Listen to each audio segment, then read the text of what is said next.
Hello dear student. तो देखिए अभी आपका जो फिजिक्स का जो क्लास है क्लास 12th के लिए, जिसमें आपका विद्युत परिपथ नामक जो चैप्टर है, तो इसके अंदर आपका एक पार्ट आता है जिसका नाम है किरचॉफ के नियम।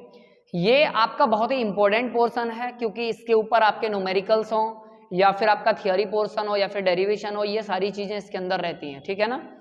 तो देखिए हम किरचॉफ के नियम के बारे में जब बात करते हैं तो यहाँ पर किरचॉफ ने बेसिकली दो नियम दिए।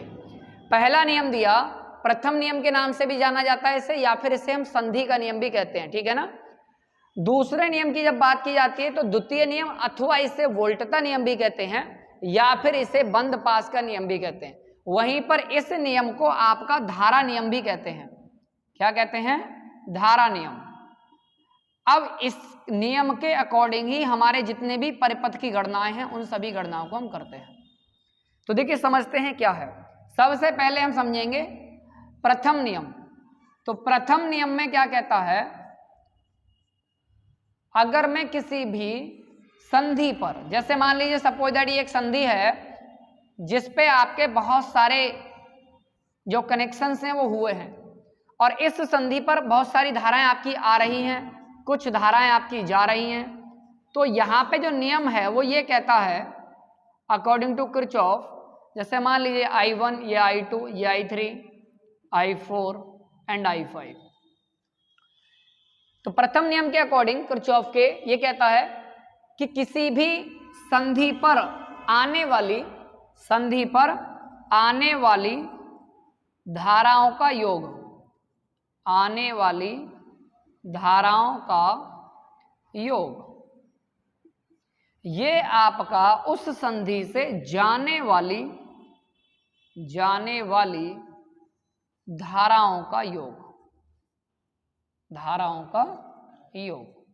अर्थात किसी भी संधि पर जितनी धारा आती है उतनी ही धारा वहां से वापस जाती है। अर्थात आप ये कह सकते हैं कि किसी भी संधि पर नेट धारा का जो योग है, आने और जाने वाली, उन सभी नेट धाराओं का योग क्या होगा बेटा?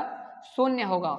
अर्थात किसी भी संधि पर समस्त धाराओं का बीजगणितीय योग क्या होता है? शून्य होता है। क्या होता है? बीजगणितीय योग शून्य होता है। इसी के अकॉर्डिंग अगर मैं यहाँ पर अगर अप्लाई करूँ तो देखो बेटा I1 आ रही है, I2 आ रही है, ठीक इसी प्रकार I4 आ रही है। तो आप कहेंगे sir I1 plus I2 plus I4 ये सभी आने वाली धाराएं हैं। ठीक उसी प्रकार से जाने वाली धाराओं की बात किया है तो I3 और I5, तो आपका I3 व I5 ये आपकी जाने वाली धाराएं हैं।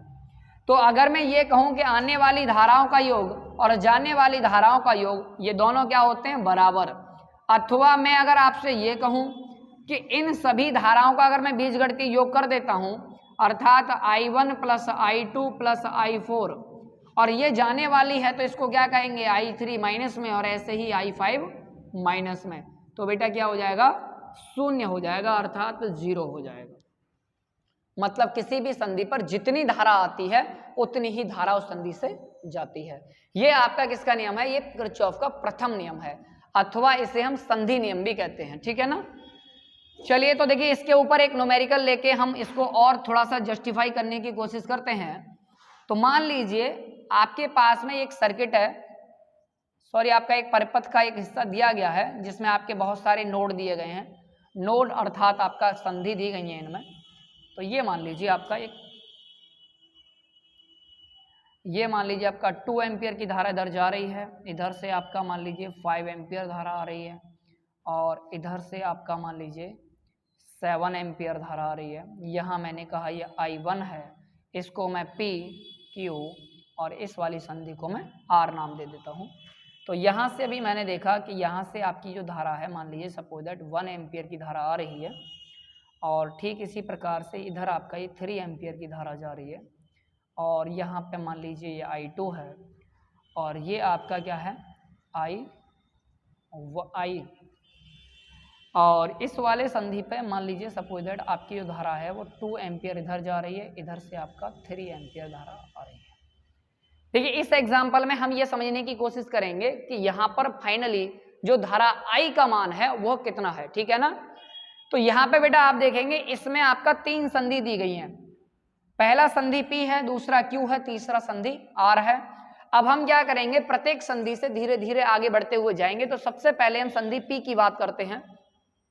तो बेटा संधि पी पर अगर आप ध्यान से देखेंगे तो यहाँ पर 1 2 3 और 4 वायर का आपका कनेक्शन है, अर्थात यहाँ पर 4 वायर आकर मिल रहे हैं। तो यहाँ पर ये क्या बन रही है, संधि बन रही है। तो इस वाली संधि पर आने वाली जो धाराएं हैं वो कितनी है, एक 5 एम्पियर है, दूसरा आपका 7 एम्पियर है।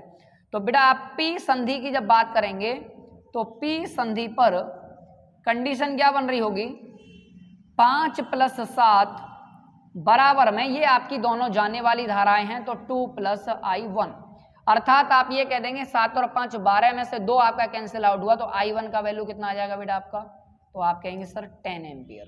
क्लियर है। नेक्स्ट, जैसे ही आपको ये I1 का वैल्यू पता लग गया, ये आपका 10 एम्पियर है। अब इसके बाद में हम संधि Q की बात करेंगे। तो संधि Q पर हम देखते हैं कि संधि Q पर आपके टोटल जो वायर कनेक्शन है वो कितने हैं, 4 वायर कनेक्शन है, जिसमें आपका कुछ धाराएं आ रही हैं और कुछ धाराएं जा रही हैं।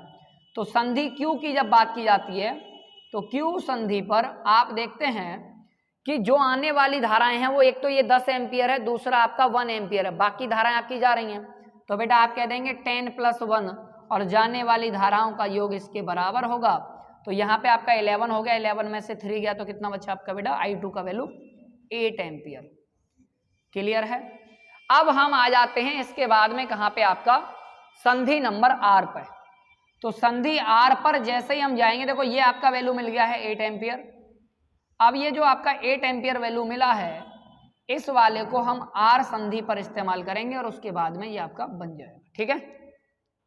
तो देखिए अब हम फाइनली R संधि पर देखते हैं। तो यहाँ पर बेटा I2 की जो वैल्यू, मतलब ये आपका 8 एम्पियर धारा आ रही है, ठीक इसी प्रकार से 3 एम्पियर की धारा आ रही है, बाकी जो धाराएं हैं वो जा रही हैं।